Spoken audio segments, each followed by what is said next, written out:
السلام عليكم ورحمة الله تعالى وبركاته والسلام على أصحابتي كنت عارفين فورمولا بدني كشوفتان كسر وهذا 10 عصب ما أنتوا إحنا كهذنا 45 أو 90 triangle كا وحنا نقنا صدق حاجة الكون ليه صدق حاجة الله واحد اللي يقول بحي صدق حاجة البحوي وحليه صدق حاجة الله حاجة شاس هي حاجة شاس فصدق حاجة الخدو حاجة السجاش نسميه وحنا نقنا red angle triangle مكا red angle triangle كنا و aad ayuu muhiim u yahay waa wax aad u muhiim marka baranaysid xisaabta physics iyo electronic meel walba baranaysid marnaba ka hadhi maayo barashada saddexagalada marka radanga triangle kuna aad buu magalanaysaa ugu soo noqdaa magalanaysaa waxbarashada sidaa darteed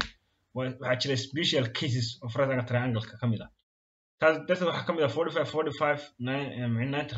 triangle ka waa ka mid ah hadda aan ka hadlano maanta marka waxaan naqaanaa saddexagalka saddexdiisa xagood marka la isku daro inay sameeyaan 108 marka hadda waxaan haysanaa 189 ka mid ah waan haysanaa labada kale xaglooda ka mid ah hadii xagal ka mid ah 45 noqoto xagasha kale waa 45 noqotaa because of isku wada darkaas xagloo dhan waxay yihiin 108 marka waxaan leenahay xagashan hadda haday 45 tahay tani waa inay noqotaa 45 waa khasab inay noqoto because isku darkoo dhan waxay noqonayaan 108 سكاشن حقنا كويسنا سكاشن كلا كلا قيسنا دي تا فتش نقطة تنو إلى فتش نقطة تايم عندنا وحوي دي اللي بدأ حقلود إسلاقيهين وحين إن هدي تريانجل اللي بدأ حقلود إسلاقيهين اللي بدأ معنيه سير كسر تشيدنا وإسلاقي فكان وانا صار حاجة ما كسر تشيدا سير كا حاجة ما كسر تشيدا سير كا مركز الحاجة كمان كانوا كهذا إننا مقعين الصين وحين نريد هدير تنا وانا نكرا حقنا السي وشكالك حقنا بي وانا نكرا marka maadaama hadeer saddexda xagasha 45taas dhinacaas waxa ka soo jeeda aadan xagashana waxa ka soo jeeda bid marka hypotenuse-ka iyo adjacent-ga iyo opposite-ku marba waxa ku xidhan tahay xagasha ka hadlaysid hadaa hadeer xagasha hadaan ka hadlayo opposite-keeda waa line-ka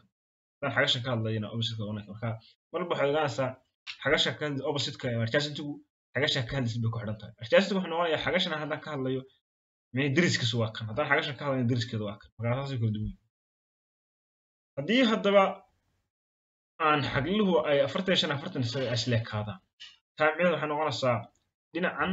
iyo dhinacan oo isleeyihiin ka triangle hadii laba dhinac ka mid isleeyihiin waxaan ku magacawnay isosceles kan hadda wuxuu noqonayaa isosceles right angle triangle maadaama isosceles laba dhinac isleeyihiin right angle uu yahay waxaan ku magacaabi karnaa isosceles right angle triangle triangle-ladana qaacida marka dhinacyadiisa soo saaranay qaacidaynu macnaheedu isticmaalay oo mar walba waxa ku isticmaali kartaa Pythagoras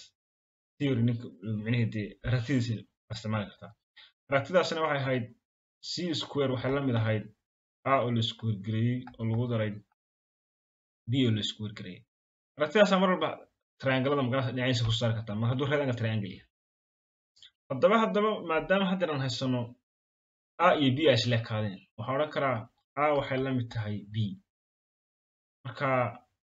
a iyo b ay indaas leeyihiin meesha haddeer ay b iyo taalo waxaan ku bedelan karaa a ama meesha a taalo waxaan ku bedelan karaa b labada kaadana isticmaali karaa haddeer meesha b taalo a ku bedelanaya marka formuladana waxa kama bedelano kaliya a square waxa la mid ah c square waxa la mid ah a square oo lagu daray a square hadana maxay soo baxaysaa c square waxa la mid tahay 2 oo lagu dhufay a square marka haddii aan c doonayo waxaan isticmaalayaa square root baan gelinayaa laba dhinacba da si kaliya doonayo si oo khaliya waxaan si oo la square gareeyo square la gareeyo waxa la mid tahay square root 2 2a square la gareeyo square root-na waynu ka hadalnay square root wax kale ma aha xisaabta square hadaa ma waxa way waa half marka haddii aan haysto c square aan ku dhufto half waxay isku goosanayaan labadaas isku goosanayaan laba micnaheedu waa labo xagga sare hadaan waxaan oran karaa laba lagu dhufto hal oo loo qeeyo laba waa isla meeshii labadaas isku goosanayaan waxay soo baxaysaa meesha c baa soo baxaysaa marka haddeer c-dan hadaan square root geliyo c baa soo baxaysaa xagga waxay soo baxaysaa c waxay la mid tahay haddeer 2a square-na labadaba ku jiraysaa square root-ka aadana way ka baxaysaa waxay soo a times square root of 2 baa way soo baxaysaa marka haddii aan doonayo inaan c soo saaro macnaheedu isosceles triangle oo right angle ah hadduu right angle yahay oo isosceles laba dhinac isleeyihiin laygama rabo inaan formuladan isticmaalo saan u raadiyo shakaalka oo kale saan u raadiyo laga baahna kaliya waan ogaadaa aada ama aado tan ama tanaha doonaato biyaha haato haddii laba miyay isleeyihiin maadaam dhinac labada dhinac dhererkooda ma waxaan ku dhufanayaa square root of 2 hadana waan haystaa c marka waxaad magaranaysaa waqti badan waa safe garaysanaysaa waxa la safe gareyn adduunka waqti waa ugu fiican magaranaysaa hadda xisaab magaranaysaa taxan ku jiido waxa magaranaysaa hal far badan marka hadda wixii magaranaysaa markiiba qofku u yahay magaranaysaa in waqti badan ku disoo baahan marka sida darteed waa wixii uu qofku ku fududaanaya marka waa special triangle weey magaranaysaa waa rectangle triangle waa special sida darteed waxa lagu magacaabaa 45 9 triangles marka qaacidada wax ku saari karaa c baan ku saari karaa haddii aan a raadin maxay noqonaysaa haddaan rabo a ama b labadaas way isleeyihiin haddii aan raadinayo maxaan isticmaali karaa taana waa sidoo kale waxaad isticmaali kartaa hadeer waxaan haystay c square waxay la mid tahay 2a square hadda qoroba c square waxay la mid tahay 2a square ay waxaan doonayaa a marka dhowto c baan raadinay oo c baan soo saarnay hadeer a waan soo saaro marka ugu horeysa labada dhinac waxaan u qaybinayaa labo dhinaca labaan u qaybinayaa dhinaca labaan u qaybinayaa marka labadana way iskoosanayaan a square waxay la mid noqonaysaa c square oo loo qaybiyey labo sida haddeer oo kale haddaan doonayo a labada dhinac waan isku root geliyaa dhinacna isku root baan gelinayaa dhinacna isku root baan gelinayaa marka aad way ka baxaysaa oo a kaliya soo haraysa sidana way ka baxaysaa noqonaysaa c oo loo qaybiyey square root oo laba square root of 2 magaranaysaa agoos yaal marka waxaanu soo baranay square root inuu hoosta yaalo magaranaysaa irrational macnaheedu ma qurux badna inuu square root hoosta yaalo sida darteed square root kan xagga hoose ka saarana waxaan odhanaa laba dhinac waxaan ku dhufanaa wax isku mid ah xaggan ku dhufanaa square root of 2 xaggan waxaan ku dhufanaa square root of 2 haddii lambar isku mid ah haddaa ku dhufatid magaranaysaa kor iyo hoos waxba iska bedelaya xisaabtii macnaheedu waxaa bedelaysaa formka ay u qoran tahay laakiin waxba iska bedelaya marka haddaan ku dhufana c square root of 2 waxaa soo haraya waa square root c oo lagu dhuftay square root of 2 marka hadda ku dhufto square root of 2 oo lagu dhuftay square root of 2 maxaa soo baxay wax kale ma soo baxay waxaa jira marka magaranaysaa laga hadlayo sharciyada magaranaysaa square rootada labada lambar isku dhacay maadaama ay ku dhufo dhaxaysa labada lambar isku dhacayaan kadibna square root ka saaraya marka 2 times 2 waa 4 square root ku saar waa 2 marka a waxay la mid tahay c oo lagu dhuftay square root of 2 oo loo qaybiyey 2 marka taasaan ku soo saaraya haddii aan raadinayo magaranaysaa a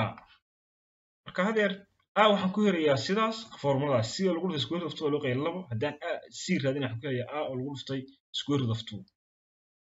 marka saasaad ku soo saaraysaa magaranaysaa haddaad c raadinaysid iyo haddaa macnihi a iyo b labada iskooda mid haddii magaranaysaa labada mid ka mid ah raadinaysid laakiin waa inuu triangle ku ahaadaa 45 90 triangle haddaba haddii aan hadda aan tusaale bixino tusaale ahaan oo kale waxaan haystaa triangle kan marka waa isosceles rectangle triangle macnaheedu taas waxay caddaynaysaa xariiqahaas oo ah laba dhinac inay isleeyihiin xagar 9 tahay dhinaciisana la siiyey 8 centimeter maadaama dhinaciisa 8 centimeter dhinacana isleeyihiin xaway 8 centimeter haddii lagu dhawaaqo soo saartaa c shakaalkaas macnaheedu c soo saar kaliya waxaan iska odhanayaa c waxay ahayd a oo lagu dhuftay square root of 2 waxaan noqonaysaa halkani 8 oo lagu dhuftay square root of 2 saasay noqonaysaa haddii aan caadi qorsi la arko 8 oo lagu dhuftay square root of 2 saasaan ku saaraya waa easy markaa mar walba waxay ii fududaanaya magaranaysaa waqti badan ayaan magaranaysaa ii hadhaya magaranaysaa aan waxyaalaha ku qabsan karo marka waxa weeye taasay special case magaranaysaa wax iska fudud marka si haddaan hadeer haysto saasaan ku saari karaa kasoo qaad waxaa la siiyey intana la siiyey waxaa lagu yiri 8 soo hel waxaa lagu yiri c waad haysataa waxaa soo saartaa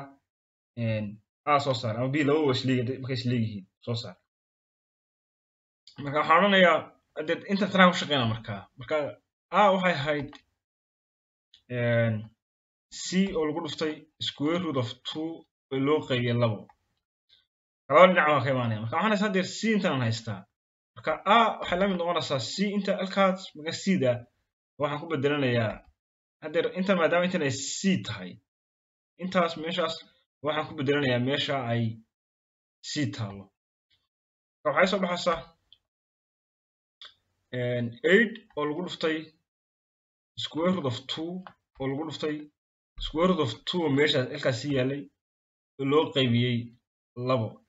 marka haddii aan laba ku dhufto 2 times 2 waa 4 square root ka sare waa 2 marka waxay soo baxaysaa a waxay la mid tahay 8 oo lagu dhuftay 2 oo loo qaybiyay 2 kadibna waan soo qaybin karaa 2 iyo 2 waan soo qaybin karaa kadibna waxay soo baxaysaa 8 marka waxay la mid tahay 8 centimeter marka centimeter marka hore ilownay hadaan ku darno centimeter hagaas centimeter ma garanaysaa hagaas centimeter baa la socotay ma garanaysaa bas maadaama tan 8 centimeter tahay marka 8 lagu dhuftay 2 times 8 lagu dhuftay square root of 2 marka saas ku saari karaa laba tan doona ku saari karaa labadaba marka specific ganacsiga waa special triangle weey marka triangle kaas marka mar hadaa og tahay formuladaas kaliya xusnaanaysa ganacsiga formuladaas taas iyo tan magarad marka saas ku saari kartaa wax iska fudud ganacsiga special triangle 45 45 90 triangle triangle marka saas ku saari kartaa triangle-daas aad ayay u muhiim yihiin ganacsiga dad taqaan ganacsiga uma baahna wax badan ay xisaabiso ganacsiga waqti badan ay isku gedishid marka halkaas ku jira casharkayga. Wassalaamu calaykum waraxmatullaahi tacaala.